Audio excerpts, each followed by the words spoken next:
Ladies and gentlemen. Ladies and gentlemen. Get ready. Get ready In in 10, 9, 8, 7, 7, 6, 5, 4, 3, 2, 1. It's time for Web3 Breakfast. Streaming to over 180 countries around the world. Getting down and dirty with everything crypto. Everything crypto. And bringing your daily fix of Web3 analysis and news. Brought to you by the Crypto Magazine and your hosts, Jay Chains and Mr. Dude. Buckle up, settle down, and let's grow. What's up, everybody? GM. Happy Thirsty Thursdays. Hope you are just cruising through your week. Everything is magical and amazing. We got just one more day to get through, and then it's pizza day. It's Pizza Friday. Super excited to have this show going on right now. Guys, crypto's, you know, it's kind of maybe stabled off right now, but we'll see if we touch 59 today. Super excited to get into that. While you guys are filling into the auditorium, make sure that you say hi to the usher, your aisle greeter. In the back, we've got the buffet. We got waffles, coffee. Mr. Dude brought some new Canadian flavored creamers today. So with that being said, they're like double bubble flavored creamers for your coffee. So I decided to wear a Canadian tuxedo today. So I've got my blue jeans on and I got my chambray denim shirt. I did it in honor of the Canadian friends that we've got. I hope that's okay with you guys.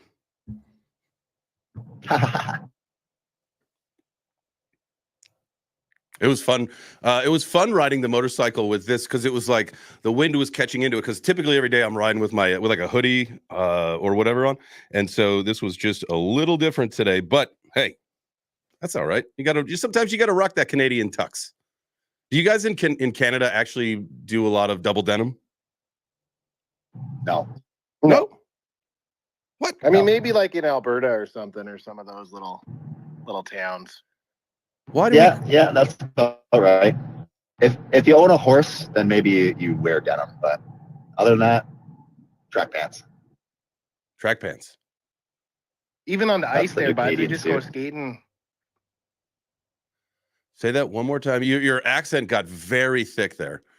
Even on the ice there, buds. We just wear sweats out there. Oh, gotcha. Fucking A. Man, I would have thought, like, we call this thing the Canadian tux. I thought this was like super being respectful to you guys. It'd have been like, you know, me showing up in like a suit or something. But I feel bad now. I'm gonna probably just take the denim shirt off. So No, we love it. We love it. No, it's coming off. That's it. I'm never wearing this fucking thing again. There we go. All right. If you're watching the stream, I think you're about a decade late on that one. Whoa, okay. I mean, listen, I have no problem with trying to do what's the one step more where you were to go, like, say you go jeans, then you go like a denim shirt and then like a jean jacket, like the 3-piece Canadian tux. Is that like an actual thing? No, you need one of those little ties, those little cowboy. You need something flannel as well. A bolo tie? Flannel, something denim. Okay. Now I feel like one of those, like that Fargo hat with like the sides, the ears. Okay, so I feel like now we're starting to hybrid between Texas, Colorado. Texas and Colorado seem to be like Canada. That's our Canadian offering, huh? We just have it split up among two different states. White males who ride horses, all dressed the same. Listen, that was me. Yeah, there's no such thing as a jean jacket anymore. Nobody wears fucking jean jackets. We wear the jeans. Mustache. We wear mustache jeans, is the mandatory. mustache. Jesus Christ. What are you guys talking about? Manitoba? Like, Christ on high, man. Nobody wears a fucking cowboy hat. Nobody wears in Alberta fucking... they do, bud. You got to go to the Stampede. Yeah, well, that's what I'm saying. In the Stampede, then you're going to see everybody in cowboy hats and flannel shirts and fucking sheepskin fucking shirts. Let me ask you a question. I have a jackets. feeling that this is going to be like a craft dinner kind of a situation. The Stampede, is that just a rodeo? Yeah, the Calgary Stampede. It's a big ass rodeo, dude. Why don't you guys just call it the rodeo? I think it's like a world-renowned one. Why don't you just call it the rodeo? rodeo? You can get foot-long fries there. What? What do you mean, the rodeo? The rodeo? Because it's the greatest fucking show on earth, bud. Bro. I think like Okay. the Calgary Stampede All right. is like the do you I don't know, how can we put this to a poll? I might have to tweet this out. Do you think, and where was the Canadian version? Where did you say? the Calgary Stampede. The Calgary Stampede. Yeah. Do we think That's the what it's called. Calgary Stampede is bigger than the San Antonio or the Houston Rodeo? Probably the Houston. Absolutely not. Probably Absolutely not. not. I think it's But- called the Stampede because it's like the business name. Like it's actually like the Calgary Stampede. Yeah. Okay. And everybody comes here. It's like consensus, right? So everybody from the States and Mexico come up here and Brazil to fucking compete because it's like the Stanley Cup of rodeo or whatever. But Like I bet you if it's you not put it the out it's there, not there's the probably greatest show on people earth. in They just San Antonio that are like call we it go that. there every year. They do like real, like they do all the stuff down there. That's like one part. It'd be like a stop on like a racetrack kind of thing, right? Like it's like one of the stops on the tour for those guys. Okay. Now let me ask you a question. Do you guys have mutton busting up in Canada? LOL. What is that? WTF. Mutton busting? What was that? Yeah. Mutton busting, oh my god! Thank you. Like mutton busting is literally the coolest thing in the world. So they take kids from like 3 to 6, and they ride bareback on a sheep, and they get the gear, so they get a helmet, and they've got their pearl snaps on and their jeans and their boots, and just like they tie into a sheep and they let them go, kind of like what like a normal person would do with like a bull, bro. So they do that. They let the little kids do that, but with a tiny cow. And it's fucking hilarious. And then they ask the kids after, "Hey kids, what's your favorite part of this?" And they're like, "Watching other little kids get drugged through the mud." It's fucking hilarious, man. Dude, I like. Fucking Okay, so you guys are a little more. And they gangster. get drugged every time. You guys are a little bit more. Oh yeah, they use real the, real cows, man. Yeah, no okay, sheep so that's involved. gangster using cows. We use sheep down here. We like that's a little bit better for like that age range. I think sheep are a little bit more docile. I think. Well, a lot of these people end up growing up to be fucking actual like steer wranglers and shit, right? Like they're starting pretty young with a real cow, and then being real cowboys. Can I be real with you guys? Most of you don't know this about me. My wife could probably post a picture and tag me in it if she wanted to, so that I could prove this. But many, many years ago, when I lived in Colorado, I was like a rancher, like a wrangler, right? We did wrangle rides through the Rockies. I did some chuck wagon cooking. I could rope and ride. I've done like rode a bull for not 8 seconds, but I rode that fucker. So that was my life at one point. That's like, ye freaking haw. Man, I still got the spurs. I still got the whole thing, man. That was wild. I honestly, so in all the shit that I've done in my life, I've done a lot of things, like a lot of different things. As weird as it sounds, this horse ranch that I worked out in Colorado, the coolest thing that I ever did in my entire life. When I say coolest, it was like what brought me like some weird satisfaction. And now this is previous to what I do now. Like this is what I was meant to do. This is what I was put on this planet to do, what I do now. But back then, the greatest thing that I ever accomplished was and there was about 250 head of horse on the ranch, right? And so we had a skid steer. So you'd go and skid steer all the horse shit into a pile, and then you dump it into a back of a dump truck. And then I would drive like 2 miles down some bumpy, dusty dirt mountain road, go drop it into like this big pit that we dug, right? And then like that would be it. Like you do that like once a day, you throw in a big old chew, Copenhagen long, come on, baby. And then man, you just there, you got horse shit flying on you, but it doesn't matter because like you are just straight up in your zone, in your element. I will tell you, if you ever have the opportunity to spend time with horses on a capacity like that, I know most of us it's never going to happen, but like a City Slickers thing, if you get a chance to do that, do it. Go get out there and work with some horses, man. I tell you what, they are amazing, amazing creatures, and it was a time of my life, bro. It was completely also therapeutic animal. They are. It was also kind of like the real world, if you will. It was a lot of well, that's a story for another day. We'll save that one for another day. That's pretty awesome, man. I get it. I've done a lot of different weird things with my life. It's always good to hear another side of J Chains that we didn't know before. Oh yeah, absolutely, man. Anytime, I'm an open book. Chains. I'm an open book. Like anybody can just ask questions all the time. I don't mind. Mike Vollmer on YouTube wants to know where in Colorado. Estes Park. Yeah, so right there. Beautiful area. What's that? That place is beautiful.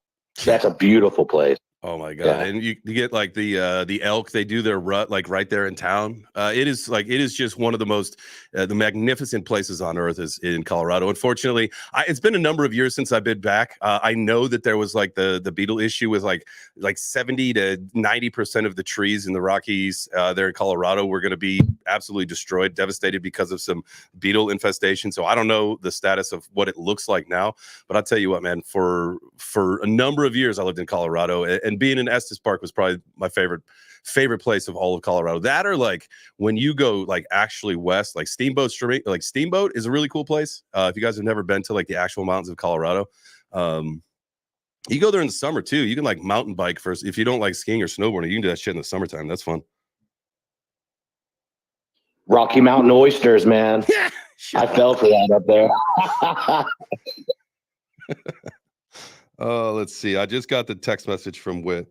Here it is. I'm gonna post this pic. What's that?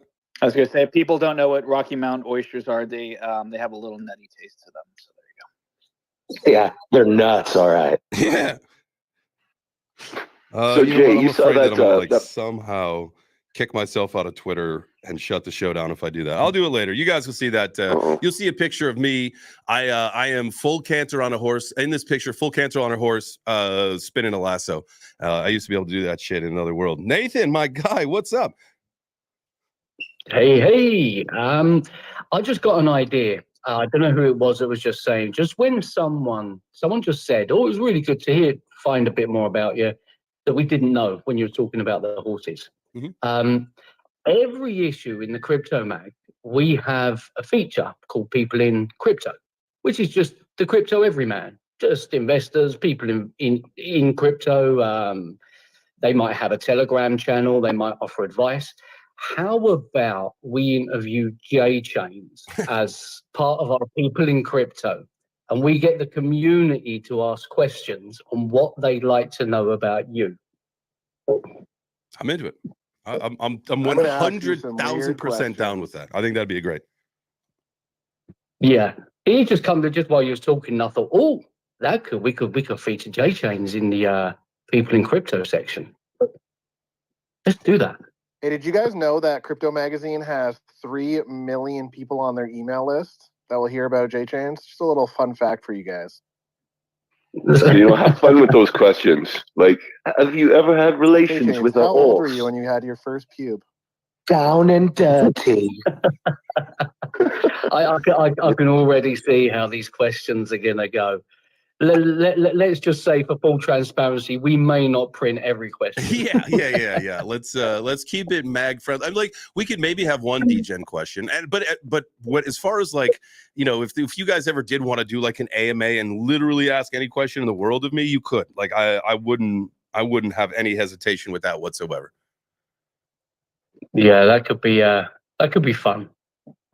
Let's do that. I'm going to get that underway. All right. And okay, so I told you about the coolest job that I ever had. Now, let me just really quick before we move on, because I got to do some house cleaning stuff. The worst job, the shittiest job that I ever had. I was in high school. It was winter time. It's what I did like during Christmas break to make extra like Christmas money cash. I worked at Best Buy. And I was a football player. I was a big guy, right? And so I worked in like the warehouse and the stockroom. And one day they asked me to come into like the office and said, hey, we need you to go into the men's restroom and clean something up. And I was like, all right, I'll check it out, see what it is. And so I go in there, and in one of the shit stalls, some guy had shit his pants and then proceeded to just put it onto the wall and like just stick it to the wall, right? And I walk in and they're like, yeah, you got to clean that up. And I say, yeah, like literally, I was in high school. I said, you guys can go fuck yourself. Like, I quit. Like, no. Like, I respect myself more than that to clean someone else's shit up off the wall. No, thank you. And I walked out. That was the worst job I ever had. Literally walked out. Never looked back. Fuck off, Best Buy. There we go. Wow. All right. I feel like I had to tell that one because it's funny how like we hate like the poop stories, but the best time I've had in my working life and the worst time that I had in my working life both involved fecal matter at some way, shape, or form, which is oddly strange. Anyway. I was gonna say you came full circle there. It did. And maybe that's why I just hate the poop talk so much. It's just such a big part of my life. I don't know. Whatever. But at the end of the day, guys, thank you so much for being here. I'm seeing that we got almost 200 people in the space. We got over 100 people watching live on the stream.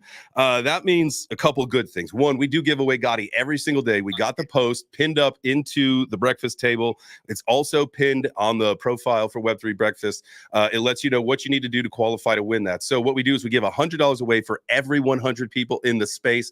Right now, we're getting close to 200 people, which means 200 people, 2 people would take home $100 each. So that thing will just accrue as we get on and with the show. So the ball's now in your court. You guys know what's happening. And so for us to give away more money, ultimately burn double that amount of money, you got to get more people in here. So start lighting it up. So you can do it either just by hitting the purple pill down in the bottom right, or if you really want to try to kill 2 birds with 1 stone, win money and take care of that. Just go up to the breakfast table, go to the pinned post, and figure what we got to do. Do the things. Do the things. Can I tell you something real fast? Absolutely. Because you were talking about fecal matter. Yeah.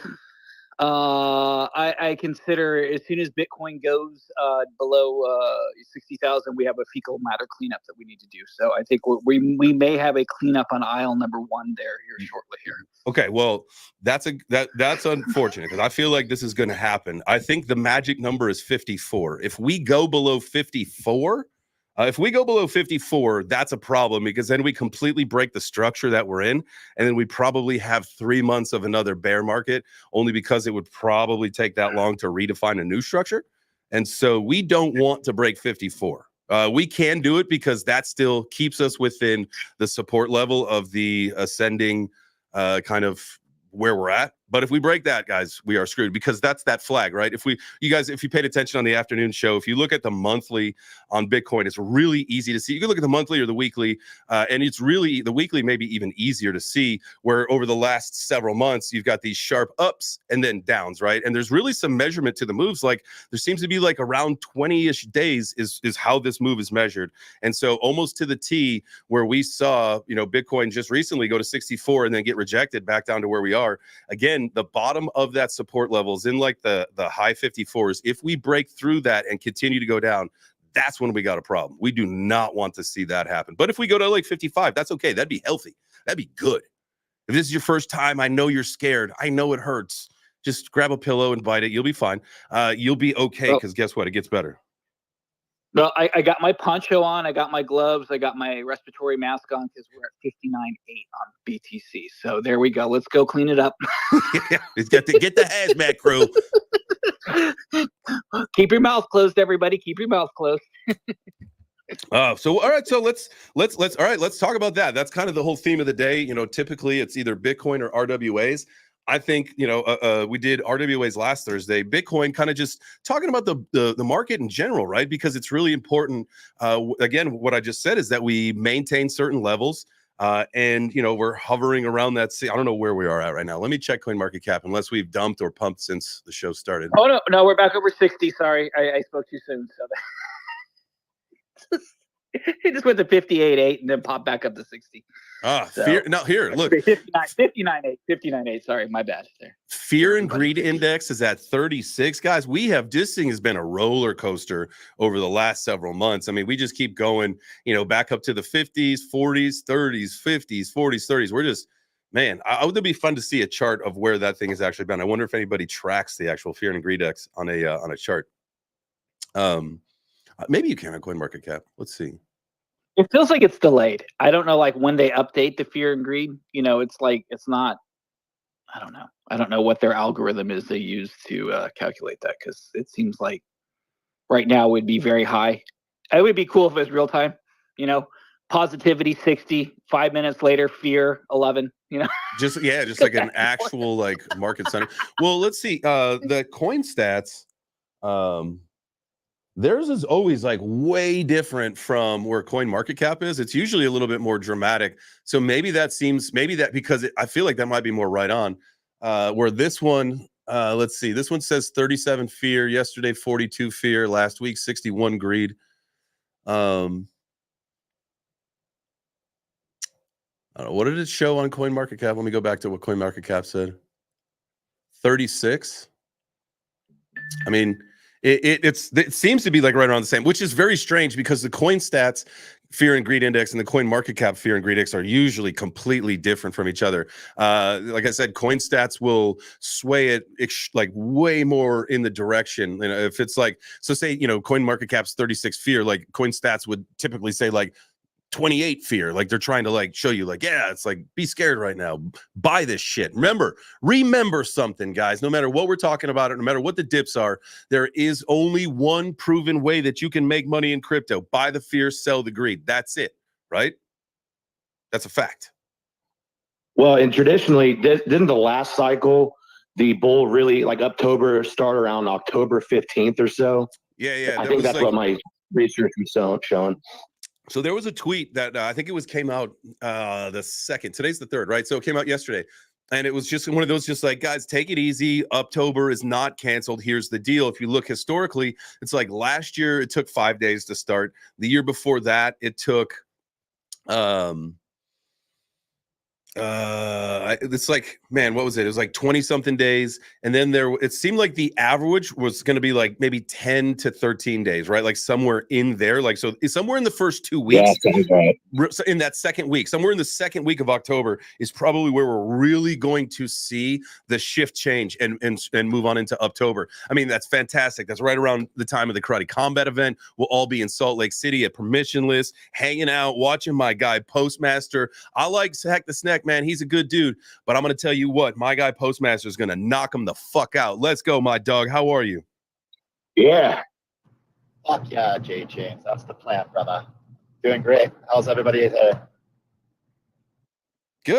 Good, man. Just getting excited. You know, like I know that, you know, we talk about fear in the markets and prices dumping and like, oh my God, what if it does drop to 54? The whole idea is it's your opportunity. It potentially could be your last opportunity. And I know some people procrastinate. Listen, I'm one of them too. Like I was trying to build this portfolio and I was having a hard time deciding what I wanted to add and put into it.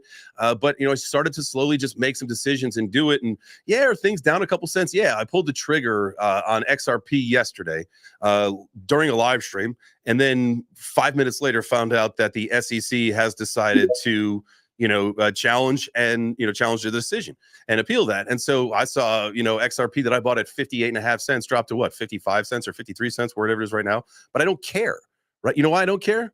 Because the upside is so much greater. XRP doesn't give a shit about the SEC. They got business in other parts of the world. Right? So we're just finding right now opportunities so that we can position ourselves, guys, to take advantage of the bull run. That's the whole thing. And so, like we were just saying, if we're on borrowed time or if we have 1 week left, the second week of October is when we really see things kick off. Do what you got to do, man. Start selling some blood. Go to the donation center. Sell some fluids, right? Go sell some stuff on Marketplace. Do what you got to do to try to get that extra chicken in your account right now so that you can take care of your business after the bull run. Let's go.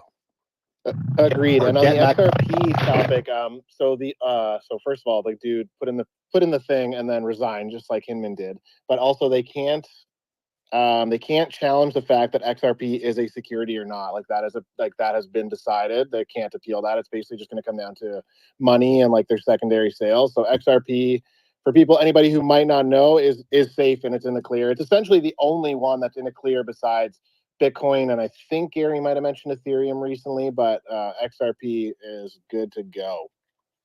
What about are we good with, I mean, if they're moving forward with the Solana ETF, right? That was like an announcement. And SWI, would those be not securities as well if they've already said like Gary hasn't come out and said his usual like it may or may not be a security. We haven't really ruled on it yet, right?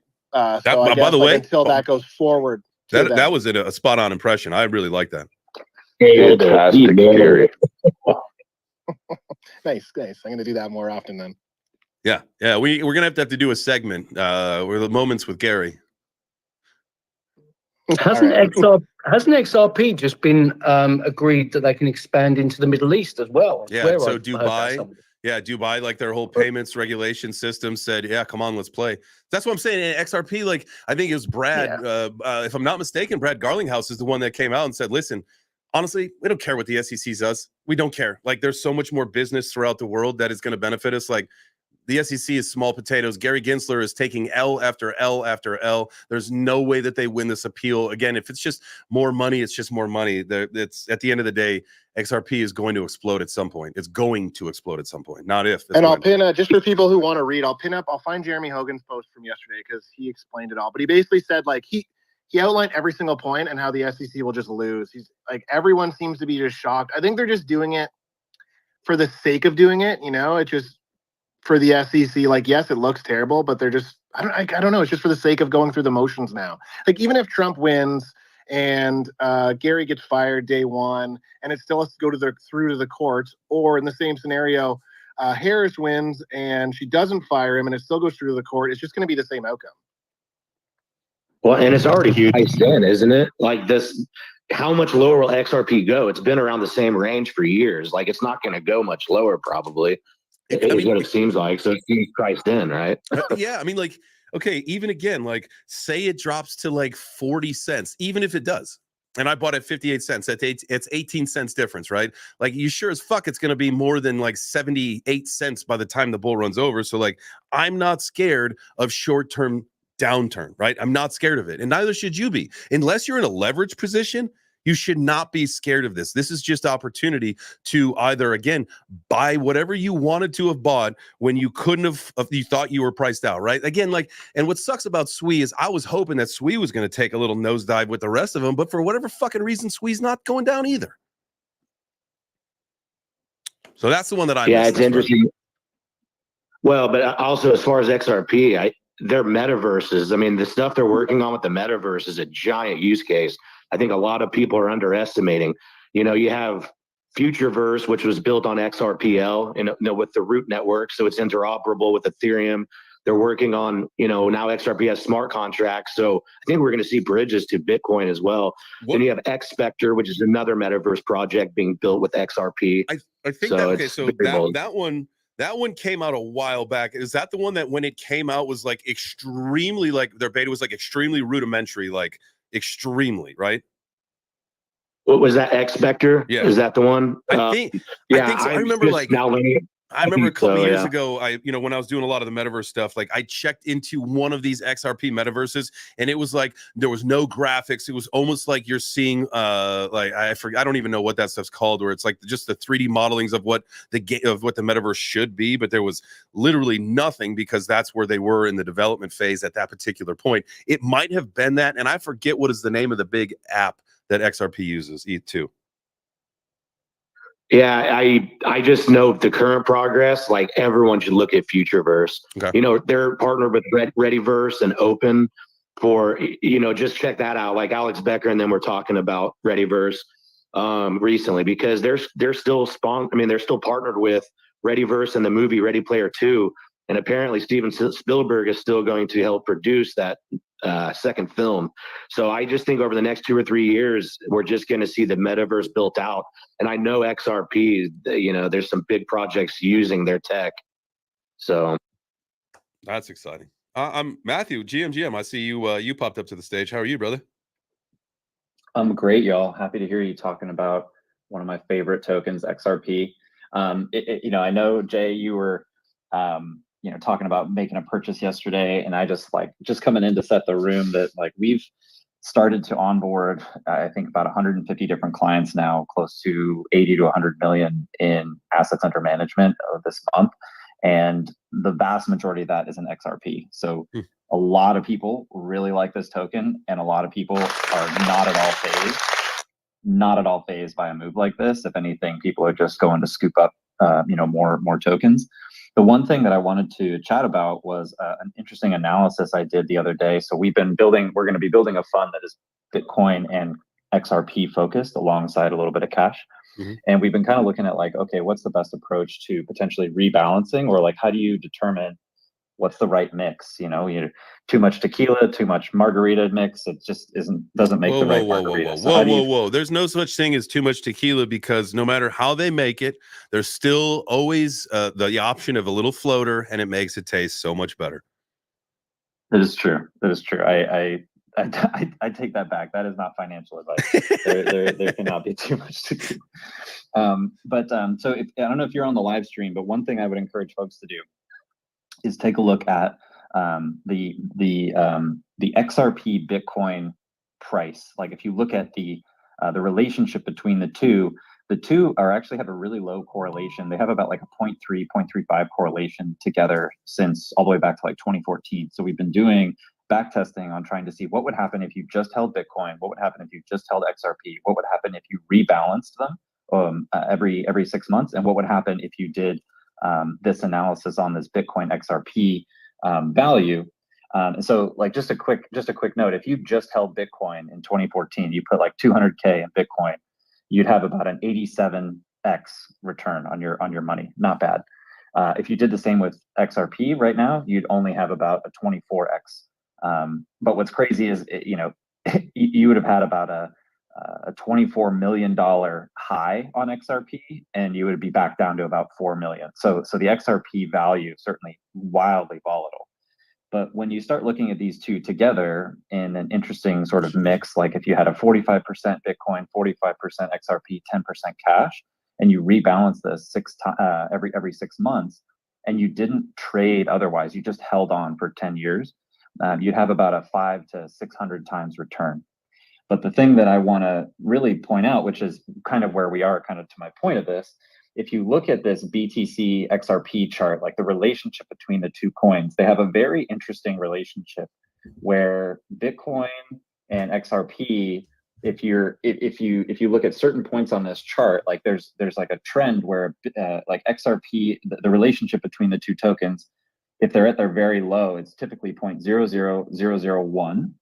And if you weighted yourself to XRP in that sense, and then you waited for that relationship to get to 0.00008, and then you flipped it back down to BTC as like a weight on the portfolio, your returns over the last 10 years would be over 2,100 times the value that you had put in. So you go from $200,000 to almost 460 million if you just look at how you rebalance this. So when we look at long-term holding and we look at not doing things with tokens or rebalancing tokens, it's just very interesting to see the relationship between these two specifically because they are pretty uncorrelated. So I think it's just, we step back and we look, today the market's doing this and that. Over the long haul, just zoom out and be happy that you're holding both.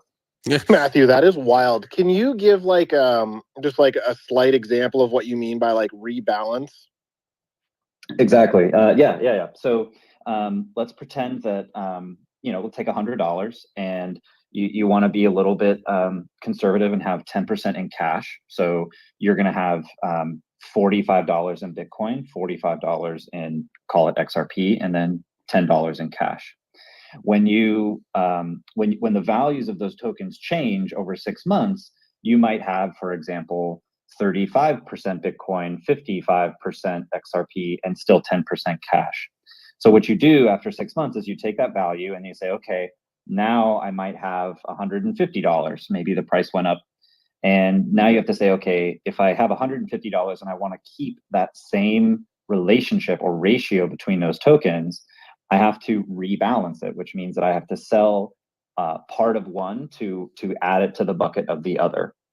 Or I have to take away from one bucket and add it to the other. So you just have to kind of reevaluate your portfolio, whether it's quarterly or every 6 months or every year. Or in the case of the Bitcoin XRP relationship, I was able to back test that over 10 years with only 5 taxable transactions. If we were able to get from 200,000 to 460 million with 5 transactions, if you timed them correctly, and that means you could sit on your hands for 10 years, make one trade basically on average every 2 years with a rebalance, and you could do pretty well. Wow. That's wild. I mean, that's a great strategy for people too, because as you were talking about that, one of the things that I was thinking about is, when I was kind of loading my bags for the bull run and then I saw Ondo take like a really big pop, all of a sudden my portfolio, the percentage of what my portfolio was showing me that Ondo's makeup was astronomical. And I'm like, oh my God, what have I done to myself? But at the end of the day, when it came back down, like everything rebalanced itself because the price came down comparison to some other things. But with that being said, as we get through this bull run and people start to see that shape, take shape in their own portfolios, is it wise for that rebalancing to happen during a bull run, or do you just kind of evaluate when there's a cool off period? I think that's something that's going to be particular to everybody. You could rebalance daily, you could rebalance monthly, you can rebalance really whenever you want. But to your point, Jay, what's important is that you are vigilant about how your portfolio is weighted and making sure that it is in line with your objectives and your overall, alignment with your risk assessment and trajectory. You might have you might let's just take a quick example of like a meme token. You've got Bitcoin and a meme token, right? You've got one Bitcoin and you've got a gazillion of this like other token, whatever it is, but they're basically the same value. If Bitcoin has done like 10 or 20% and this other token has done 150 or 200 or some ridiculous percentage, you can sell a good portion of that, put it back into Bitcoin and still own both the assets, but now they're just more evenly weighted. And when Bitcoin goes up, you're able to, benefit from that if the other token goes down, because now you've bought more Bitcoin and you've unlevered some of the positions in a more risky asset. So it's just really important for people to take vigilance of their own portfolio and kind of look at it and say, what makes me comfortable in terms of the mix of my margarita? Margarita portfolio. Yeah, well, the sweet and sour mix is not my favorite. I like just a little lime juice, some soda water, and some Herradura Silver. That's my favorite margarita. And then we can add an airdrop, which is the little Coronita that you get to like put on there, the little mini Corona that gets upside down in your margarita. That's basically an airdrop. Dude, I love those things. I have such a fun. My first experience with those in Mexico. You know how they like as soon as you land, they get you smashed up. So we were, flying to, I think, where did we fly to? Cancun, and then we went to Tulum. So by the time we get to Tulum, you're kind of buzzed up. You had a couple tequilas, maybe a couple normal sized Coronas in the van on the way there, and then all of a sudden you check into your resort in this beautiful villa in this amazing resort. You're a little smashed, and you get a Corona, but it's really a Coronita. And then you look at your hand, you're like, oh man, something's wrong. Like, am I a giant? What's wrong with me? Why is this beer like, why is my hand so big in this beer? And then your wife says to you, Justin, that's a mini beer. You're crazy. Okay. I didn't know that those little Coronitas existed. I thought it was a real beer. I thought I was crazy. My dad used to work. He was an actor, and he did a show once with Andre the Giant. And he said Andre the Giant would drink a 6-pack of beer every day, and he said that you couldn't see the beer in his hand. That's how big the beer was. That's how big his hands were. I think there's actually Andre the Giant would drink like 80 beers like in a session or some. There's like some absurd we've number. Googled this on the show. Yeah, we've That's done right. him, and there's a couple other guys. There's a baseball player that drank like fucking so much beer. How about John Daly, the golfer? Yeah, that guy drinks. He's crazy, right? Just out there ripping cigs, drinking vodka, just barefoot. Like, he was the dressed to the nines. Yeah. And what's still that shoots movie? Under par. With Rodney Dangerfield. What is that? Where he was the guy at the country club with the music. Is it Caddyshack? Caddyshack. Thank you. Yeah, he was. He took that persona on in real life, man. I like John Daly. Just gambling on the games. He's just the man. His kid, it's hilarious because it's like father like son, right? His kid's got like the Hooters pants. Like there's all these pictures of both of them at Hooters. Like the kid's gonna grow up he'll be vaping probably on the course and drinking like Zimas or like those THC cans. That'll be his son on the course. Oh, nice. Hey, yeah. Let me ask you a question. Zima's back.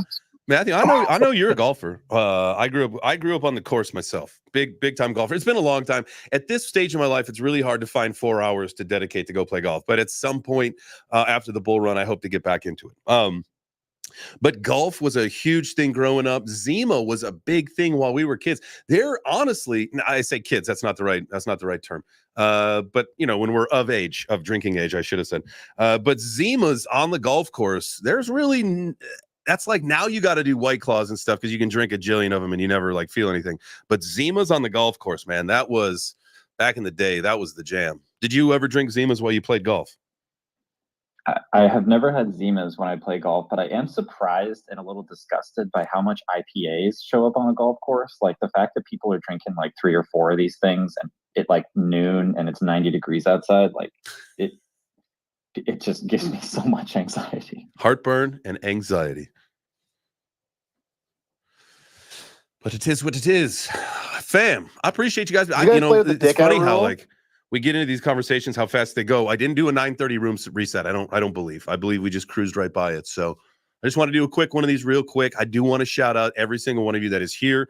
Literally, you could be anywhere on the planet at this particular moment. You could be listening to anybody, but you're here hanging out with us. So greatly appreciate you. Do yourself a favor. Hit the heart if you're watching on X, or hit the smash the like if you're watching on YouTube. If you are in the space, go down and hit the purple pill, tag some more friends. If you want to try to win $100, we've got an opportunity for you to do that. You could look up at the breakfast table, or you could go to the pin post on the Web3 breakfast account, and that will tell you what you need to know if you want to try to win $100. And so right now, I am seeing we've got 266 people here. So we're at this moment, we'd be giving away $200 in Gotti to 2 people. 100 each.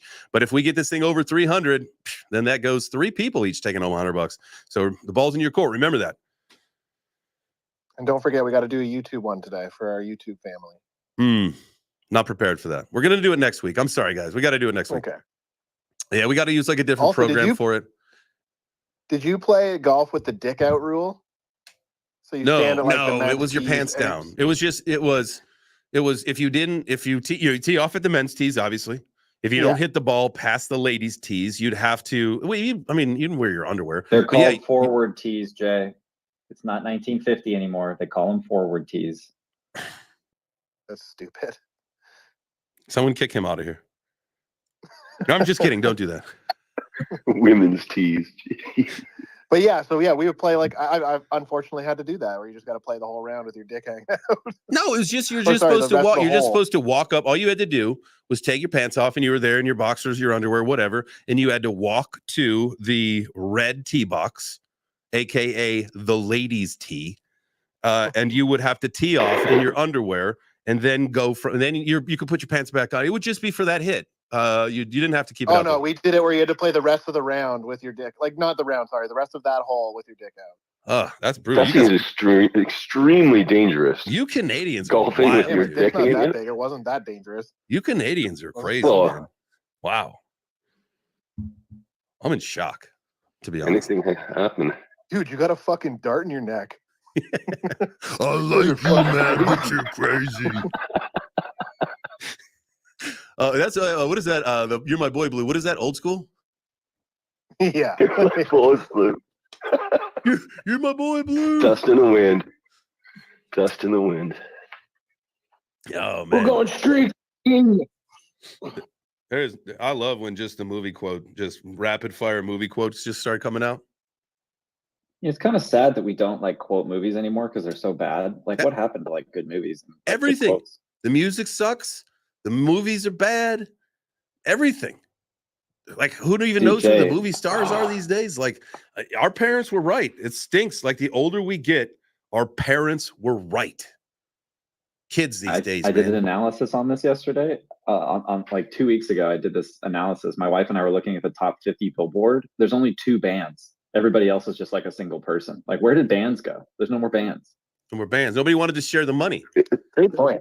They wanted the money There's all no for more themselves. stories, Everybody wanted to be the star of the show. Oh, So they're actually making good Happy point. Gilmore That's a 2, good point. and I feel like that will be the barometer for whether or not Don't ruin the it, entertainment please. industry is fucked or not. Like if he goes, like if No. Adam Sandler comes out and goes old school Happy Gilmore, and it's like stupid and inappropriate, then we know like, all right, this shit can be saved. But if he comes out and it's more like grown ups, which was obviously made for like kids, but if it's more like that, then we know like, nah, we're fucked. You think he's gonna get Yeah, back? man, this that's is part of the problem, though, man. That we're not coming up with original stories anymore. We're just doing sequels and sequels and No, but fucking that's fine. My comic point is book more about, like, remakes the and video game remakes, and you know what I mean. Like, there's one of the original stories. Even like, do not see the new Beetlejuice. Whatever you fucking do, that'll Really? be like Is it a bad? wasted 2 hours of your life. You know, get that. It's fucking terrible. The Oh. casting is fucked. The story makes no sense. It's like it's nonsensical. Fucking, it's rushed. The whole thing is just like, oh, it's fucking bad, man. I'm so glad. Yeah, I'm so it's glad. not good. I'll wait till it comes out on Netflix. Now, Adam Sandler did release, and he says it is not going to be politically correct at all. Oh. So Oh, thank God. Yes. it's going to pay tribute to what the original movies were. They were off color. They're not politically correct. They may use the R word in it. And yeah. I hope he goes full retard. Yep. There you go. You know what? You know what's crazy though? It's gonna be because he'll have to get back into it for that. But he went through that whole phase, and like he even did it in movies where I don't think he should have. Was that shibbity shibbity shibbity shibbity blibbity, like that was a little? Come on, motherfucker! Like do something a little different. But he's gonna have to get back to it. I forget what movie he stopped doing it. It was before he got like all the drama ones with Jen Aniston. Isn't Well, it he did weird that like Jack he would one, always right? play? The Jack movie is the one where he actually played someone with like where he played. I can't like he was like a hillbilly Uncut or something, Gems. right? Uncut Gems, yeah. That Isn't it weird that in a that lot of movie those was movies insane. that he would like play be married to Jennifer Aniston and he'd have to kiss her, like he would always like have his wife in the movie too? This guy was a genius. He's like all genius. Like these like ugly guys make these movies, and they're like, you know what I'm going to do? I'm going to cast myself in the leading role, and I'm going to pick. You're the hottest girl in the world right now. Guess what? You're going to be in this movie with me. All you have to do is make out with me a few times. And my wife's gonna watch. And Drew Barrymore was in a lot of his movies too, because they were like besties. Yeah. Good for him. He did it. Adam Sandler, shibbity shibbity. Shibbity shibbity. I would go see that, especially knowing 30 now hourglass. what M Kid said, knowing that he's saying it's not going to be politically correct. I would go see that. I would check that out. Did you ever see the movie I mean, it was the worst movie I've ever watched in my life. It was called something. It was one of his early ones. Overboard, I think. Going Overboard, it was his first movie he ever did, was the worst movie I have ever seen in my entire life. That was actually scarred me from like almost wanting to ever see his movies ever again. Going Overboard. If you guys have never seen it, you don't need to. It's fucking terrible. I mean, it literally is. It's an example of that's like an hour and a half of my life I'm never going to get back again. It was. I mean, how we made it after that. I mean, luckily enough, I actually found that movie because I thought, you know what, his movies are quite funny. And I started looking for movies I hadn't watched with him in it. And I come across that. And just never again. Just the most appalling film. Well, if that was the first movie he ever made, it might make sense why, in order to get famous, he had to literally like Happy Madison Productions made all his movies. If everyone was just like, that was so bad, no. And he's like, oh, damn it, I have to make my own movie. I have to pay myself then. All right. I'm taking my ball and I'm going home. I wonder what point in his career did he do shift over to the Happy Madison? Did he make it already? Did he already have, obviously, right? He had the money and then he created his own studio, or was it a movie that launched that? I think it was him. I think, did that not come after Happy Gilmore? I would think so. And was Madison not his daughter's name or something like that? Billy Madison. So it was Happy Gilmore and then Billy Madison were like the two movies back to back that like crushed it. Here, let's look at IMDb. Yeah. Okay, you guys ready? Based on Adam Sandler's filmography before founding Happy Madison Productions in 1999 include Going Overboard 1989, Shakes the Clown 91, Coneheads 93, Airheads 94, Mixed Nuts 94, and then Billy Madison in 95. So Billy Madison is what made him his money. Coneheads? Yeah, and then he must have said, all right. He probably pitched a few ideas after that, and maybe they weren't received, so he said, I'll do it myself. Or he's like, fuck Hollywood, man. I'm doing my own thing. I want nothing to do with these guys. Plus, he had all that sweet Conehead money.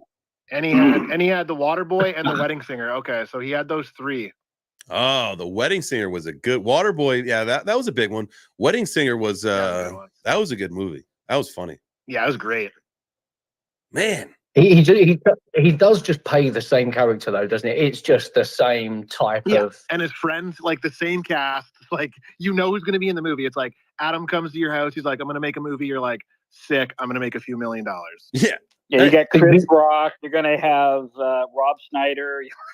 Tim Spade or what's his name? He's very much just like a one genre. I mean, you look at like Mel Gibson. He could play the hard man. He could play a funny guy. He can do everything. I mean, Adam Sandler. You couldn't imagine him as the lead role in Terminator or something like that. No. It did Zohan though. Zohan was good. That was fun. I'll be back. But he's typecast and he's embraced it, because each character, there's a few people out there that can play the multiple roles, but not most don't. So once that's you get interesting stuck, to you get think. typecast. So he typecast himself then, right? Because a lot of that reoccurring character came after he created his own production company. So he was building himself in as these characters. So maybe that was his alter ego. Maybe that's where he felt the most. I wonder, right? It'd be interesting to have a Do conversation. you want to with see him. Adam Sandler in a big love story and a drama? Who the fuck wants to watch that, right? You're there for laughs, and that's what his entire career is based upon. Uncut Gems was Uncut Gems insane. was a drama, right? That was a true story too, My wasn't heart, it? Yeah, I believe it was, or based upon a true story. Yeah. But I mean, again, I'd rather see Adam Sandler do stupid shit. But that's just me. 100%. And I think I he know. invests in Bitcoin. What's that? So I think he invests in Bitcoin actually. You know what? I'm glad I you think said that, because I was going to about say that. this is a perfect time to segue back into crypto, because that's what Adam Sandler would want us to do. So guys, smash the like. Well, we're getting back into crypto now. You probably like, this movie talk. This is not what I came here for. I want to know about the markets. So we're back into it. Smash the like. Sorry, sometimes we just want to go on a little bit of a tangent and have a little fun.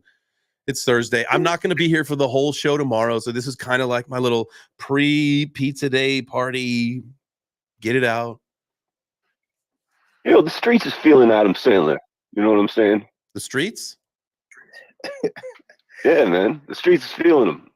Still, kind of. That would be a good person to get into some Web3 action. I wonder if we know anybody that knows him. If we could have a conversation. Get Adam Sandler. I can reach out. All right, cool. I can totally reach out. I got like I'm 2 degrees away from Chris Rock and Samuel L. Jackson. I used to work with a guy who works directly with those two. Oh. So we're basically 3 degrees, because I'm sure those two guys know Adam Sandler through somebody, right? Yeah. Through the laws of Kevin Bacon, right? Yeah.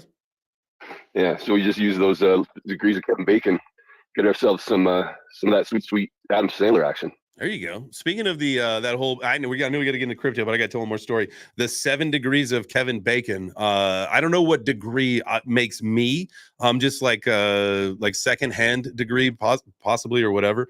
But Whitney, when she was living in New York before I moved there, she was coming up from the basement of the apartment where the laundry was to go upstairs and into the building, and she physically ran into, or walked into, and bumped into Kevin Bacon. So that's her Kevin Bacon story. So I'm, as it turns out, man, I'm married to a chick that bumped into Bacon. Wow. She has. You're 1 degree away from Kevin Bacon. Basically, that's incredible. Anyways, basically, you guys can start calling me Pork Belly. Well, with all that crypto gains, you're going to be eating too much pork. Oh, I can't wait. So with all my crypto gains, guys, here, we're gonna tie this thing all in full circle right here. Pork belly, burnt ends, Dr. Pepper burnt ends, pork belly burnt ends, right? I cannot wait to make those in my new smoker, in my new house, in my mansion, after we get through the bull run. Right? Because we're going to get through a bull run. Guys, be patient. Understand that there's a lot of things that are happening. And again, none of us can predict the geopolitical stuff, right? And what we can do is we can look at charts, we can look at predictability models, we can look at the things that we have seen historically. We have seen historically what we're looking at is Uptober. And if we have an Uptober, the rest of the year should follow, and we should have a great Q4. Starting in 2025 in January, we might see things go down. We don't know. However, all of things, like everything, again, remember, a lot of this stuff is based on math. It's a lot of timing. There's a lot of structure to it. But at the back end, there's a lot of things going on in the world that may delay, postpone, push things out of the realm of possibility for the moment. Again, holding 54. Matthew, what do you think about that whole thesis of we got to hold 54 to keep the current structure we're in? If we don't keep 54, then we've basically got 3 months of rebuilding. And 2025 is kind of when the game would be back on. But that's just an idea. What are your thoughts? Yeah, I mean, I think that there's always a concern about breakdown and price and trends. I think one thing that's hard for folks to kind of internalize is if you look at the 6-month chart, like this has just been a choppy channel, like between 54, between 66, like it's up and down 10K. Like you know, if it's at 60, to me that's right on the nose. And I think that there's just, you know, of course, tensions in the Middle East or tensions elsewhere have certainly exacerbated this a bit, and a little bit of geopolitical things have kind of exacerbated this. So it's gonna feel like a little poke down. But like September was really not great the first couple weeks, and then we had, you know, they said 8 out of 10 Septembers are bad or down, and it turned out to be really positive. So, you know, it's the third day of October. People need to just like keep their pants on. It's like not a problem. Just like if this gets in a really, really bad position and you break 54, yeah, maybe you're looking a little bit more toward the downside. But I think post-election, this is going to be in a much different position. And also, can I add to that? Yes. I don't think anybody You don't in have to a ask, year by the way. or two. You can just add Yeah. to it. Anybody in a year or two, there's not going to be one fucking person that said, God damn it, I bought XRP at 52 cents. I bought Bitcoin at 59,000. I bought Ethereum at 2,300. I bought Solana at 135. No one's going to you're going to be like, God, I wish I would have. So, you know, that's always the positive thing with crypto is, yes, you may not be in money right now. It may dip. It may go down 5, 10%, 15%, whatever the case may be.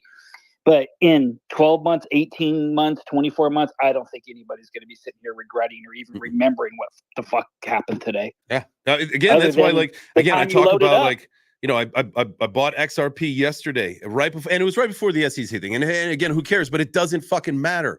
Like what MKid was just saying there, the upside potential is so much greater than the downside. You know, like, and I was having a conversation with someone yesterday about, you know, like the strategy of don't invest more than you can afford to lose kind of stuff. And I'm wondering if it's time to start changing that narrative. Because again, do we consider putting money into crypto investing if we are in a bull run? Yes, it is. But is it a hedge? Is it a safer hedge than keeping excess money in the fiat system? Right. So if you have excess money, and I know a lot of people here in the crypto space would probably tend to say, I keep most of my wealth in crypto. We move stuff over. I do get paid in fiat, but we move stuff over if we need to or whatever. But like the whole idea of, you know, kind of starting to preserve your wealth in crypto is a much better idea than preserving your wealth in fiat, because we're seeing where some of these systems are going, right? And if you can hang on to the dollar value in Tether or USDC or whatever stable coin you prefer, wonderful. That's like the whole point, right? Because now you can take your money away from the shitty system that's fucking everybody, and you can put it into your own custody, right? Or you're taking. Go ahead. Can I interrupt you real fast? Because yes, what you're describing is this. You're taking currency, right? Your fiat currency, and what are you buying when you buy cryptocurrency? You're buying a digital asset. So you're converting fiat to an asset. Assets appreciate. Fiat currencies devalue 99% of the time, right? Because there's an unlimited supply. So you are asset acquiring when you go into crypto. So that's just the difference. Assets work for you 24 hours a day, 7 days a week. What does fiat do? It works for you, but in the negative sense. It devalues itself. The longer you hold it, the less money you have. So when you have assets, that's how you become wealthy. That's how everybody in this world becomes wealthy. That's why you can be a billionaire and do nothing, because your assets are working for you 24/7. Working a 9 to 5 is great, but you will never become wealthy doing that. So you're converting currency into assets. You pick the right assets. I mean, the sky's the limit, my friend.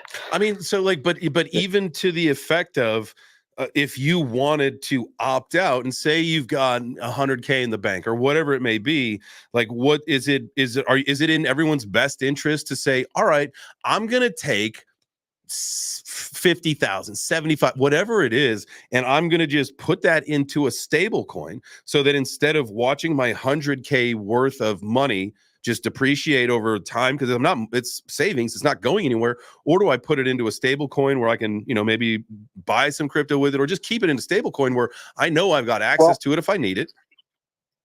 Well, the stable coin is basically keeping fiat again. So you would have an asset that's there that's not working for you, right?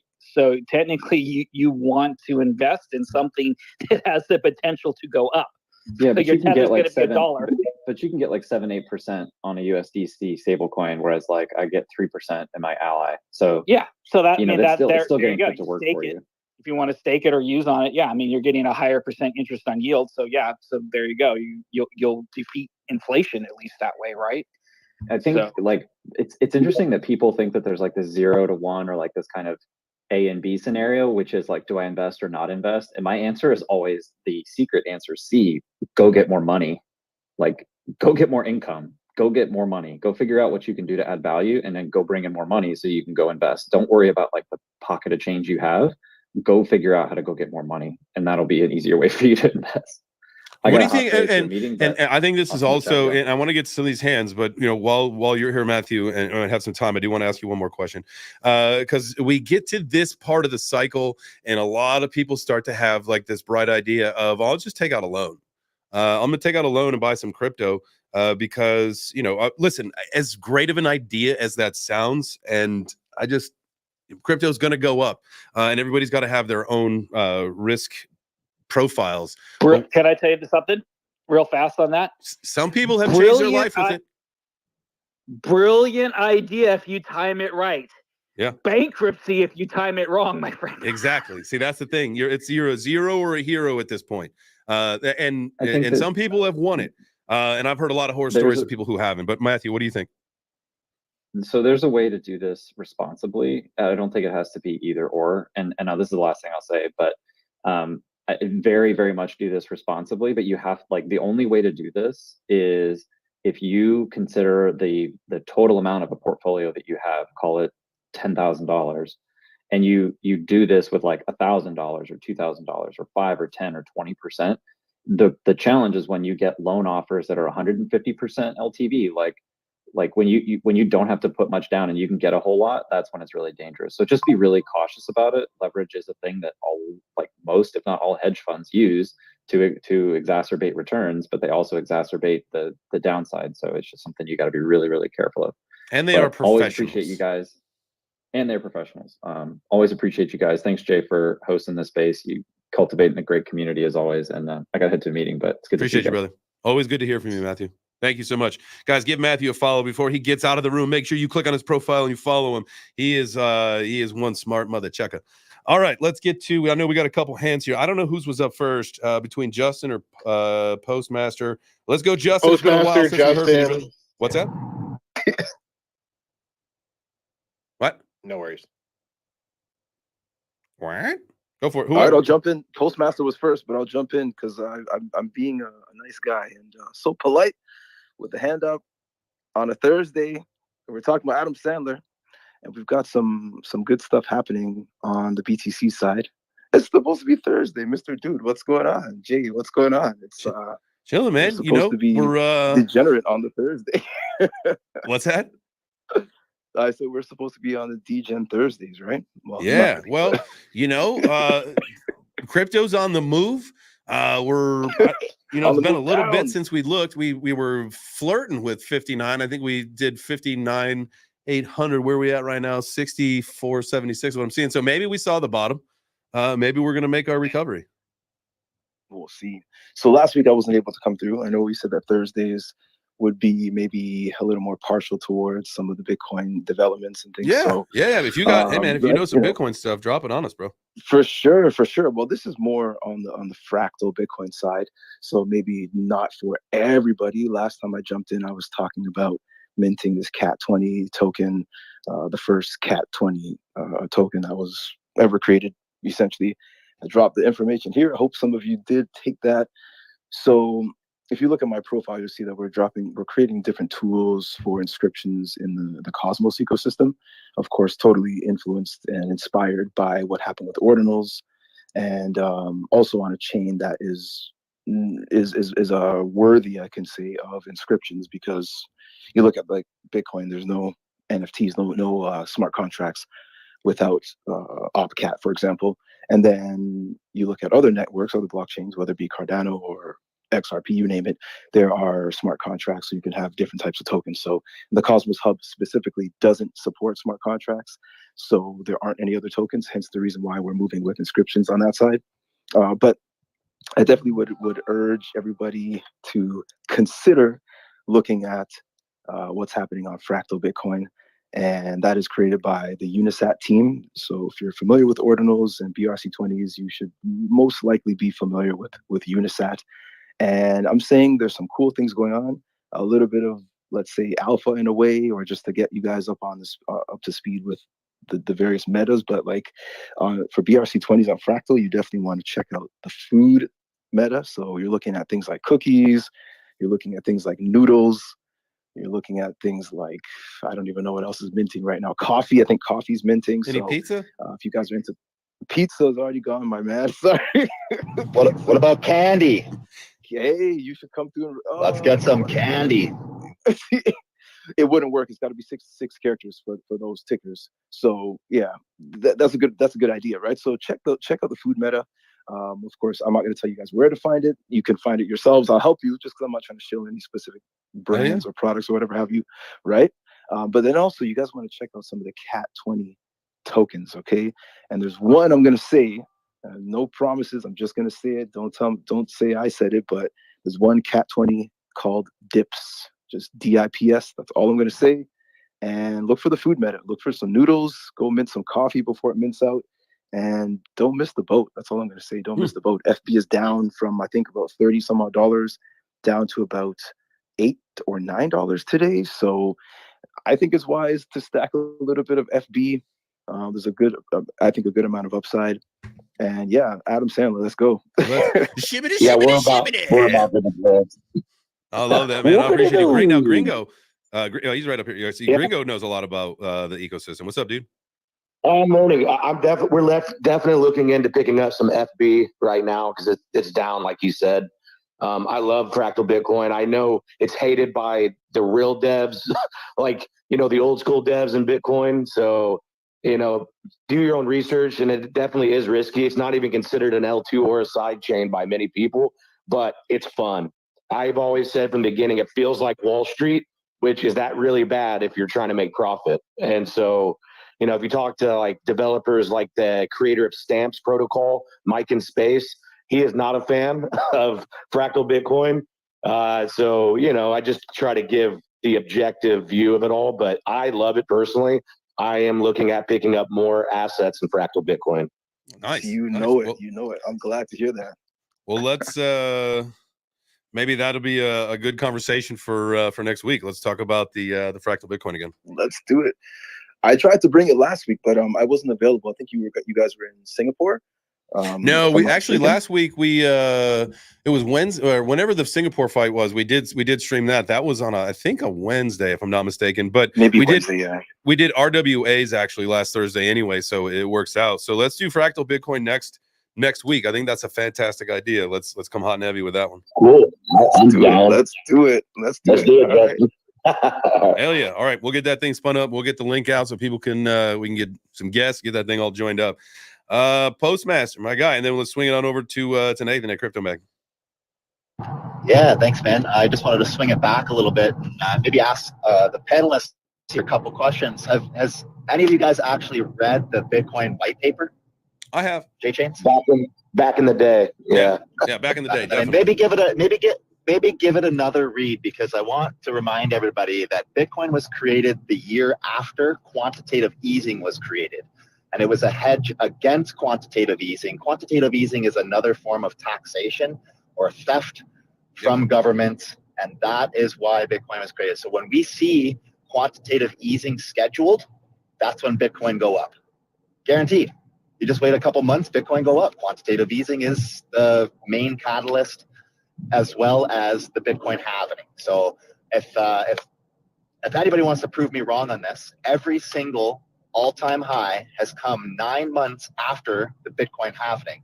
Now the miners, they start storing more Bitcoin as the halving comes because of greed. Mm-hmm. And they start asking more and more and more as they lose out on the storage of Bitcoin that they have.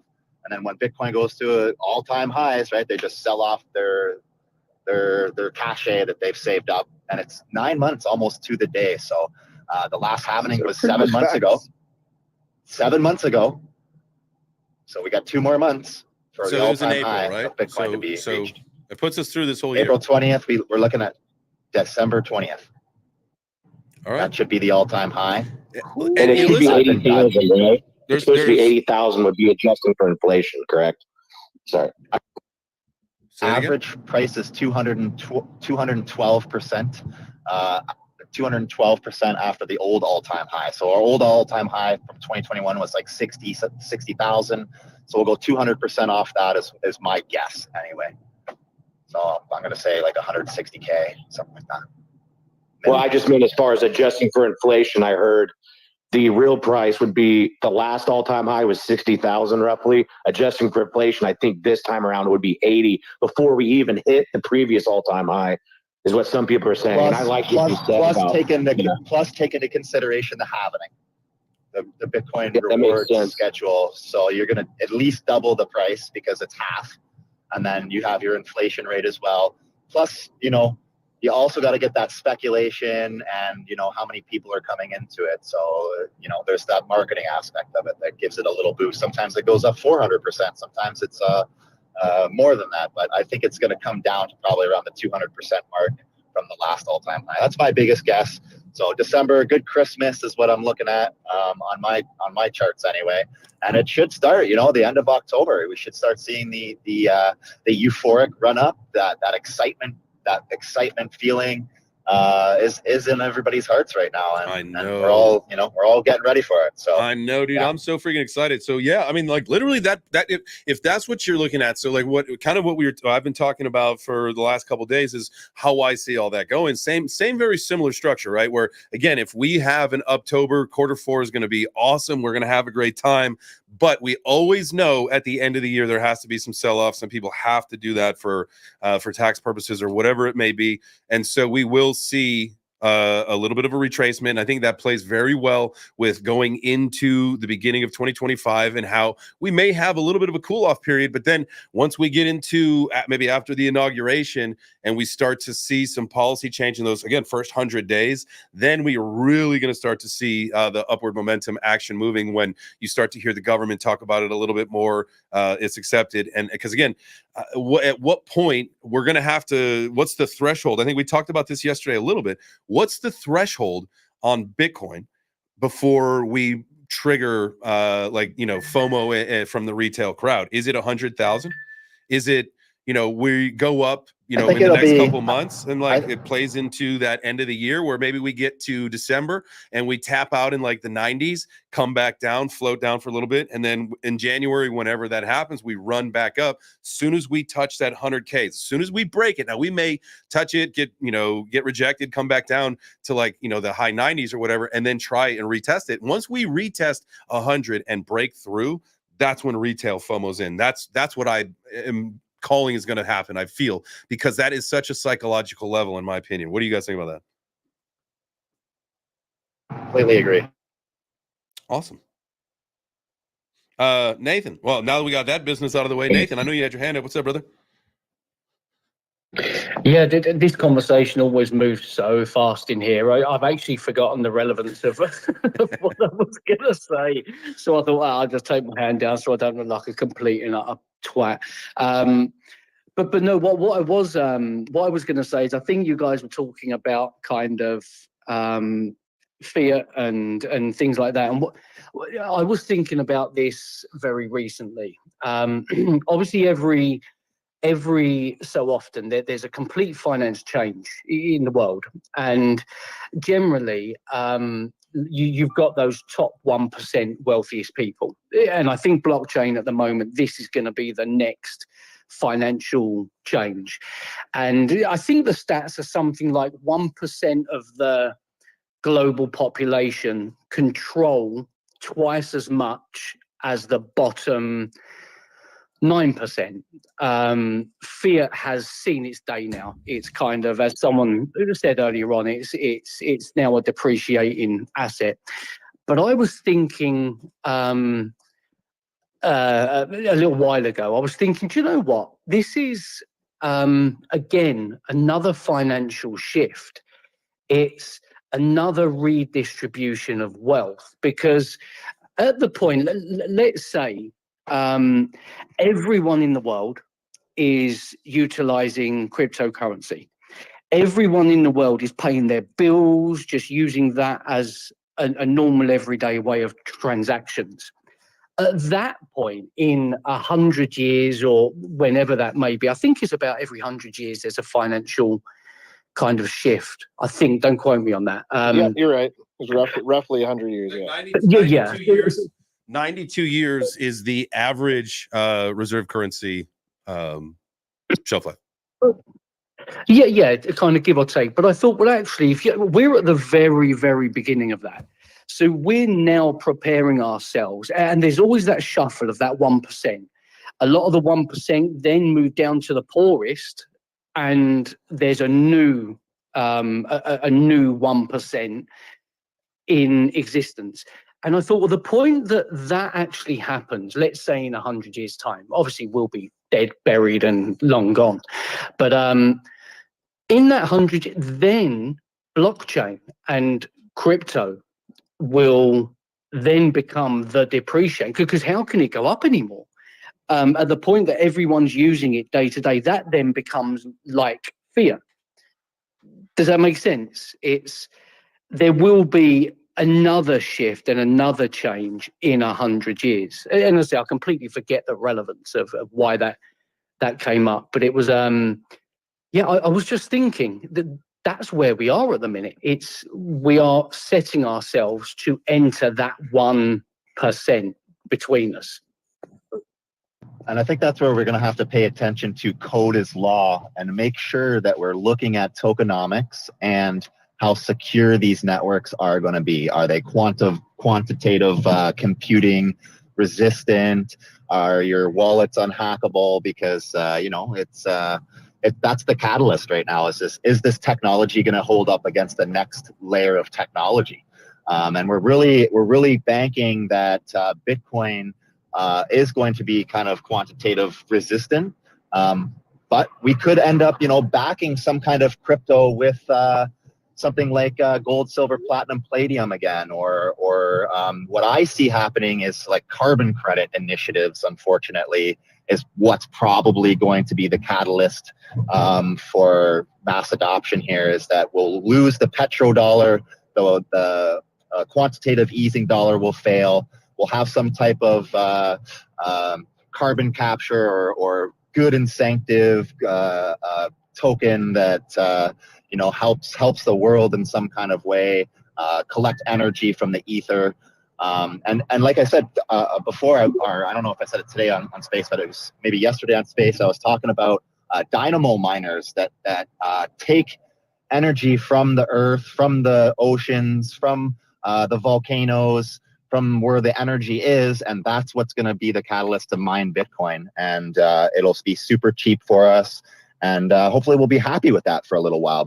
But we'll have to make sure that it's quantitative computer resistant, and that all of our shit isn't going to get hacked. So that might be involving putting biometrics or some kind of biomarker on every single person's wallet. That then we get into something that looks very much like the beast system from biblical times, and nobody's really going to want that. So this is, it's a great conversation to have, and I think we're right in the thick of it right now. Hell yeah, man. Yeah, I forget who it was that said it, but it was that they were likening blockchain now similar to the gold rush, like hundreds of years ago. That gold, everyone was going to find the gold and mine it and get it out. Now there's not a lot out there to be mined and to be taken out the ground. But those guys that had it there, that was again another reset, wealth distribution. What was the biggest problem with gold? It was robberies. You have to transport all this fucking gold on the roads, and robbers knew exactly where to get it. So it's the same thing with Bitcoin. We're going to have to be resistant to robbers, or it's going to be a big problem. and they're going to create something that looks like Bitcoin, feels like Bitcoin, but is resistant to being robbed. So it's just history repeating itself, and we're turning gold because you need gold, silver, platinum, palladium to make Bitcoin miners to manage these ledgers. So we're basically taking gold, stretching it out for its original use case, and that's a transfer of wealth. And yeah, we're going to have to figure out security around that. No matter what we start transacting in, that is always going to be the biggest catalyst is security.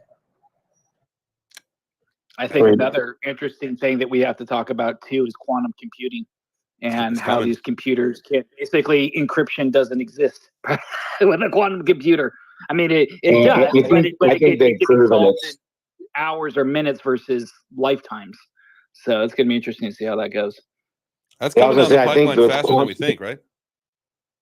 Oh yeah, like quantum computing though. I think Andreas Antonopoulos talked about it a few years ago. Bitcoin already is quantum resistant, and also keep in mind that technology is evolving as well. So we'll basically have AI bots we'll have good AI bots and bad AI bots. And I'm just adding this to it. We'll have good AI bots and bad AI bots to help defend us, or it's just going to be an AI war for security, basically. And quantum computing, I mean, I think they will defend against it, but he's right. Security does matter big time, because another thing to think about, why do wealthy people in the past, why did they put their money in precious metals and fine art, for example? Well, because those were hedges against the system. Well, what are they going to do this time? They're going to do Bitcoin and NFTs because it's so much cheaper and easier. You don't need armed guards all the time like you do at free ports to store your art and to evade taxes and all that. The wealthy, the elites, they're just going to buy crypto and they're going to buy NFTs.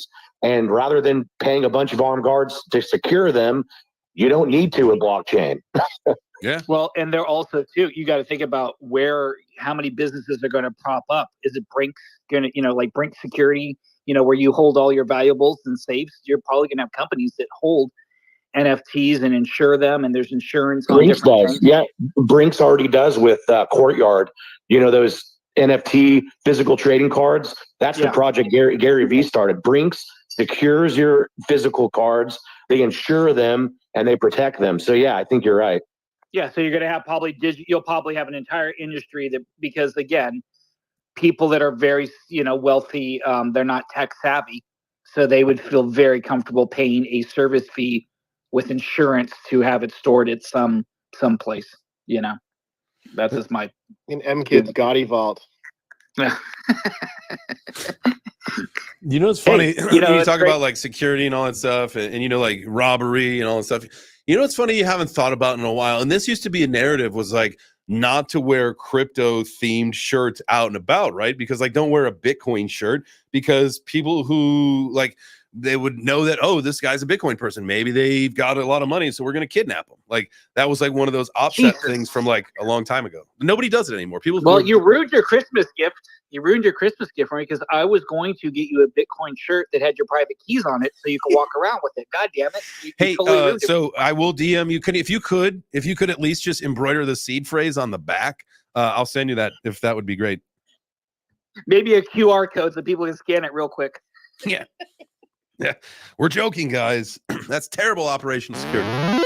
Yeah, you just have to wear it with one of those. It just has to say those slogans like "Guns don't kill people, I kill people," and then like Bitcoin on it, right? And then it's like, "Oh, he's got Bitcoin. Let's kidnap him." Well, wait, but he might have a bunch of guns. Let's maybe leave him alone. It's as it turns out, I do have a shirt that says "Guns and Bitcoin." So like, that's the one to wear, because someone would be like, "I'm not fucking with this guy." What about that store? What was that store called where you're like, I have to go there? Guns and drugs, or drugs and guns. There you go. It's funny. You need some memorabilia from there. So apparently, it's very well known. It was news to me, but it's very well known about a lot of people around here. And so it's a pharmacy where they also sell. It's like in the mountains, like in the country, right? So it's a pharmacy. They also sell firearms and ammunition. So great marketing. Guns and drugs. got a wicked ring to it. I love it. It's a little weird. I'd go there. But we'll take it.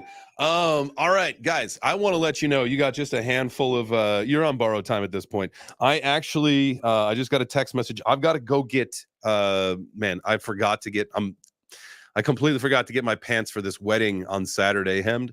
And so found a place that can do it like same day, but I've got to run because I got to be back here in an hour. So I want to pick these winners today. It's a pants situation. What's that? Oh man, not another pants situation.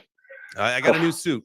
And I got to make sure I'm not showing up. I'm not showing up to a wedding with baggy suit pants. Like that's not a thing, right? These things got to be tailored Let's pick these winners.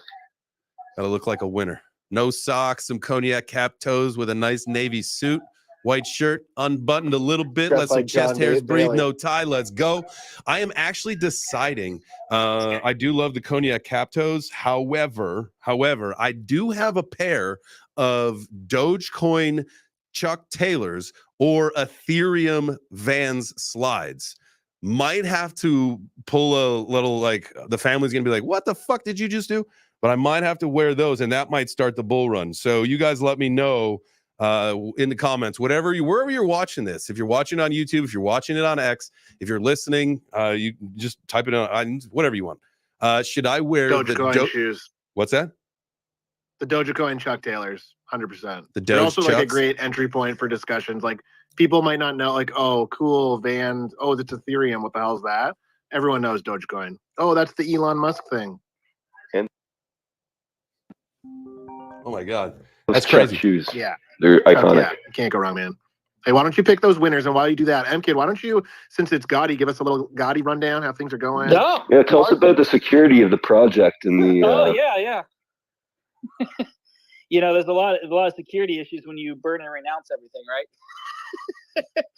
No, man, we are just on our way to becoming 600 times more rare than Bitcoin. I think we're at 550.6. Plus, we have a little bit of Web3 NFTs that we got to burn and do some stuff with that. Total statistics right now, we are sitting at $291, El Cheapo, and 312 tokens available for the world to buy. 38,134 tokens, I believe, is the total supply we're sitting at right now. Every single day, we are deflationary. We burn tokens. And we are, like I said, we're on our path to being 600 times more rare than Bitcoin, which would give us a total circulating supply of 35,000 tokens. And we are just showing up every day, having fun during a bear market, building, sharing, giving away Gotti, because I'm a firm believer the best marketing on the face of the earth is putting tokens into people's hands, not paying some PR firm or some banner ad or Will or Shill Group. Just giving people, going direct to the people, giving them Gotti, giving them something that's rare and scarce. And I tell everybody this: if you have some shit coins that aren't doing you very good, maybe consider Gotti. But if you guys are in beautiful, good projects, please, we don't want your fucking money. Keep your money where it's at. Support all these good projects out there, NFTs, whatever you're into. Support the projects, support the devs, support the founders of these projects that are doing good. And guys, this is the time. You know, this is how millionaires become made, is you acquire during these times that aren't so great. And that is it, guys. That is well, it sounds safe, secure, and scalable to me. Yeah, we keep on burning tokens, but keeps on making it rare. So it gets even, you know, again, bigger piece of the pie for everybody. The community wins. The community wins every single day, which is one of the coolest aspects of that with the deflationary token. So that being said, I know you. Sorry, Jay Chains. I know you've got to jump off, so I don't want to take up. But I was going to say, kid, I haven't got any Gotti yet, and I want to get some. What blockchain are you on? We are on Solana, my friend. Quick, easy, and cheap. Okay. Yeah, I was looking into it the other day actually, and I was going through the website, and I thought I've got to get myself. I've got to buy a couple of grand's worth of this. So I'm going to. Yeah. I'm glad. Hey, I'm glad you didn't get it. I'm glad you didn't get it the other day. I mean, again, we're paired with Solana. Solana's been, you know, getting its ass whooped a little bit here, so it definitely brought the price down. And we're under $300. I don't know how much longer we'll be under $300, but it was at 331 when I looked. Yeah, 292 right now, my friend. So it's you're gonna get a little extra. Nice little value. And, yeah. That's what you guys. That's this is the beauty about crypto is it doesn't go away, right? The price is no matter what project your NFTs, it lives on forever, and that's this really that's the beauty of blockchain. That's the beauty of DeFi. It's the beauty of all these systems. Is the price today. But it'll be here tomorrow, it'll be here next week, next year, and hopefully for decades and multi generations. So it's I just like the idea of it, a bit of fun. It goes up, it goes up, it goes down, it goes down. Man, let's just get some and see what happens. I think everybody should know when you invest in something, when you invest your money, you know what the risk is, right? I think that's what everybody has to make peace with. Okay, so you invest a thing, you could lose all your money. You know what you could lose, but you don't know what you can gain. And that's what creates the excitement. So if you embrace the loss first, and then you don't know what the future holds, I just think it makes you a better investor overall because it gets exciting then. We know the upside. The upside potential is way bigger. So, all right, here we go. We're going to be picking our winners. So I am looking. I got 2 people lined up. Right, 240. Yep. We are giving away $200 in Gotti, 100 to 2 people. Let's go. Congratulations to the winners already in advance. Best of luck to everybody right now. Here we go. We're at 15%. We're at 36%. 42%. Come on. Here we go. Oh, shit. Yeah, my guy, Carrie Cook. Carrie.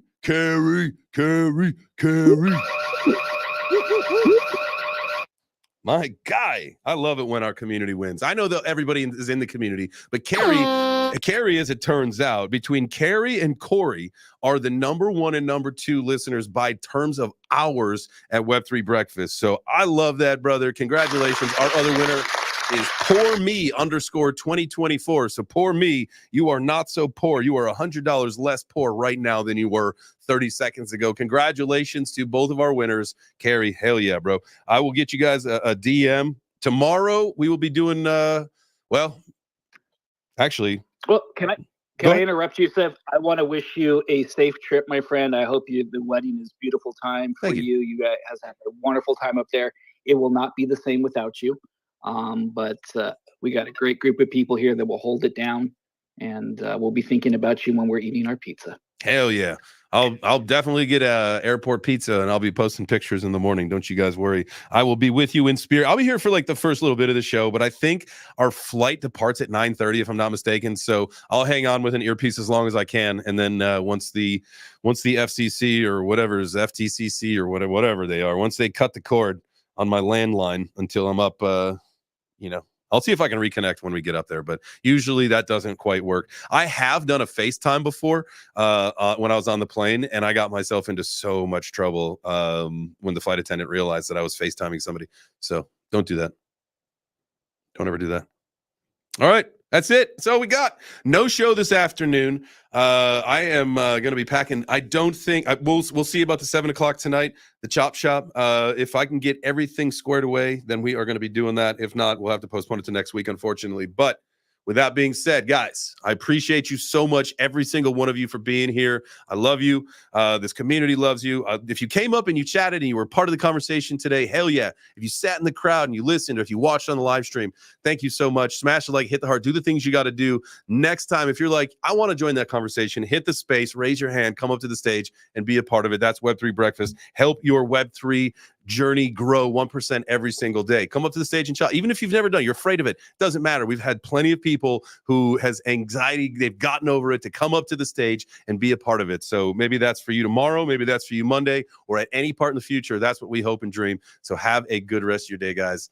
I think that's it. Ciao for now, my friends. Let's get it.